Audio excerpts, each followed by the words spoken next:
planning on doing this. But I wanted to do a video this week. I don't know if anybody's going to join in on this. What is this, Thursday afternoon? It's kind of a busy time of day, so I don't know if anybody will be on here. So if you're on the replay, hit like, hit subscribe, or don't. Doesn't matter to me any. I came over to get a prescription for my husband at Walgreens, and the pharmacy is closed for lunch until 2. So I'm just going to sit in the parking lot for 20 minutes. But I actually was going to do a video this week because the night of April 1st, 10 years ago, 2015, I went to a local hospital. I had been awake for 4 days. Maybe I should take these off. Is it more personal if you can see my eyes? I had been awake for 4 days, and so I went to our local hospital here down the street from my house. And then early morning of April 2nd, I was admitted to a psych hospital on a 72-hour hold, which turned into 6 days, might have been 7 by the time I got out. I was so overloaded with medications, I could not pull that up. I couldn't even think straight. I tried to drive maybe like 3 or 4 days after I got out of the hospital. Let me take this off. Well, yeah, let me take this off. Hold on.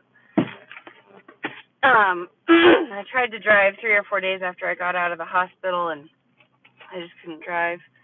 I drive a manual transmission. Not that it's hard or nothing, but I couldn't. My mind was so drugged.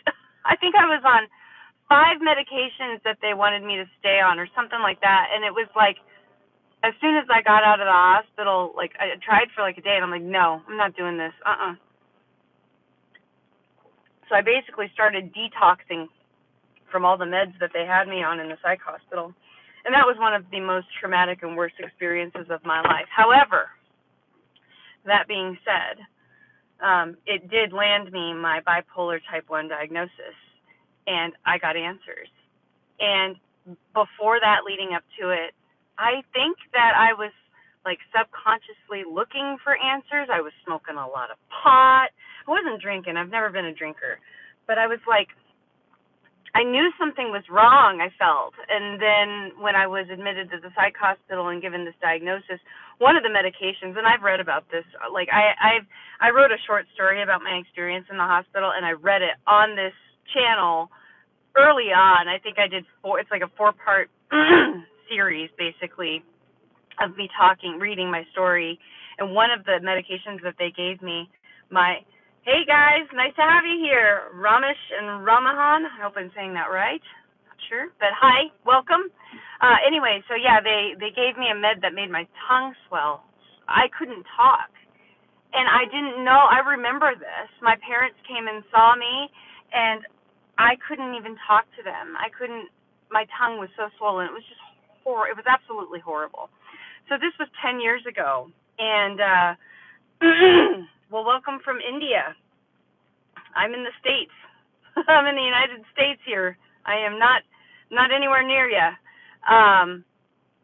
But it was a terrible, horrible experience. Excuse me. Oh, my seat is on. It's getting warm in here. It's actually snowing. It's trying to snow or sleet or, it's that gropply stuff. It's the round, whatever. Anyway, so 10 years ago, I was in the psych hospital. And it's a big deal for me. I've come a super long way since there. I've been very diligent about staying on my medication, and no, I don't smoke pot anymore. I don't need to. It's like my medication cleared my mind up in such a way that I don't need any help now with that. I'm very, very clear. I feel like all my ducks kind of got in a row after I started advocating for my mental well-being, and I feel good. I feel really good. 10 years later, it really started. So the first year after getting out of the psych hospital was a blurry mess. The second year, I think, is when I really, really started having clarity and started the fog. It was almost like I said I'm not a drinker, so I don't know what it's like to go from drunk to sober, to like change your life in that way. But that's very much how this felt for me, is that I went from this one way of being to this whole other way of being, and it's been such a beautiful ride. It's been so full of wellness and health, and I'm glad you guys can hear me because I'm doing this in my car, so I wasn't sure if you guys could even hear me. Yeah, crazy weird weather today, but I'm very proud of myself for advocating for myself. I'm very proud to be where I'm at today. I have a wonderful husband. We just celebrated our 15-year anniversary at the beginning of March.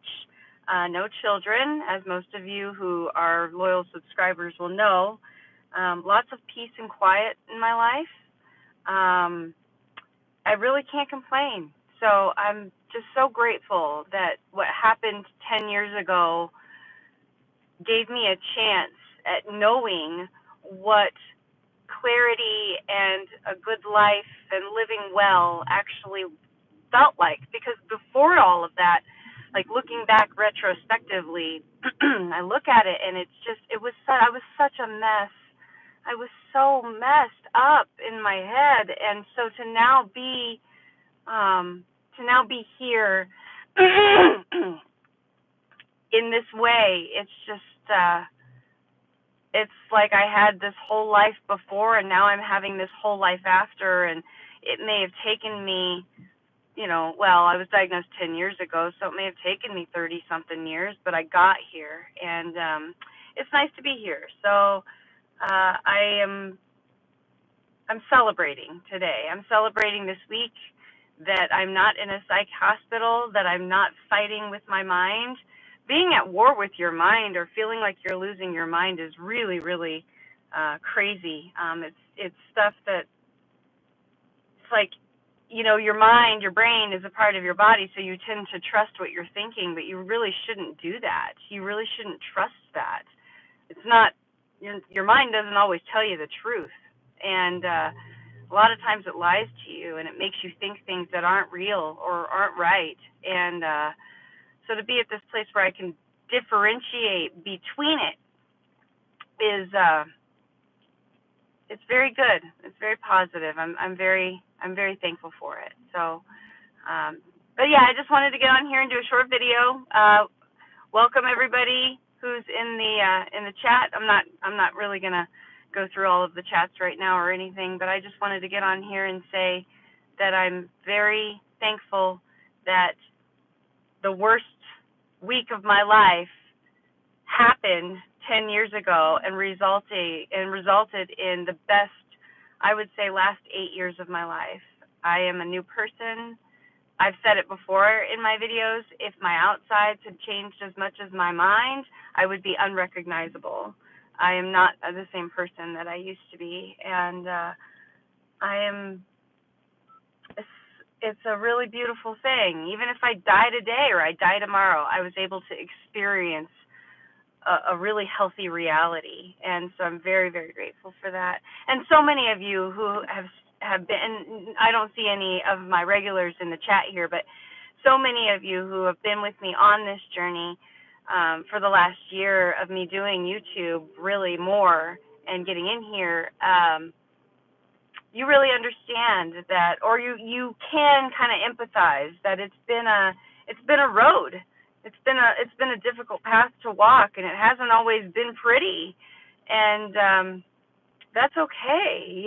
That's totally okay. My bipolar 1 diagnosis saved my life. The last 8 years of my life have just been, I'm just such a different person, and I'm just so grateful. But that week was just the worst week of my life. And I tell you what, when I was in that psych hospital, and I've talked about this on here before, there were women there that are there regularly. It's like they go there for their break in life, like to get away. And I'm like, oh my gosh, I never want to go back to that again. Oh my gosh, now it's like sun, snow. The sun is out, and well, it's grapple. It's nuts. This is crazy. You might be able to hear it hitting my car. That's crazy. Anyway, that's springtime here. It can't make, it's just as bipolar as I am. It can't make up its mind if it wants to be nice and sunny or if it wants to snow and blizzard. I don't know. So anyway, but yeah, that week in the hospital, I kind of vowed to myself when I got out of it that I was never going to go back. I'm not going back to. I would rather die of a heart attack or a stroke today, well-minded and clear, than ever end up in that psych hospital again. It was a nightmare. And I don't know how some people, the women that were there, I don't know how they're just, they lean on it, they depend on it, and it's like, wow, I want to get as far away from that and needing that in my life as possible. So it's nice to be here in 2025, 10 years later, and I'm going to can I turn the camera around? Yeah, look at this. It's not focused. Look at this. This, like, and it's, like I said, it's sunshiny. See? Sun's out. But it's doing like this snowy grapple thing. And it's like clicky on the car. It's weird. Anyway, so yes. So here I am 10 years later and happy and healthy. And life is not perfect. I am not saying that by any sight, but the obstacles that come my way, those are the ones that I can manage now, and I couldn't manage that before, and that's a big deal to me. So congratulations to me on being 10 years mentally well. We'll put it that way. I'm 10 years mentally well, and I am so incredibly grateful that at some point in this existence, I get to experience what that's like. Even if it ends tomorrow, I knew it today. All right, I'm taking off. You guys have a beautiful, wonderful, Thursday is it? And enjoy the rest of your week. And I might try to get on here, and that's a huge compliment to Saria. I remind you a bit of Joyce Meyer. That is a huge compliment. Wow, I'm very touched by that. Thank you. Very touched by that. That is a huge compliment. I wasn't expecting that. Thank you. I am going to take off. I think the pharmacy is going to open here in a couple minutes, so I can finally go in and get this prescription. Yeah, my life has changed, and I'm very grateful for that. So thank you all for being here, and remember, keep looking up, and self-care is not selfish. See if I can end this live.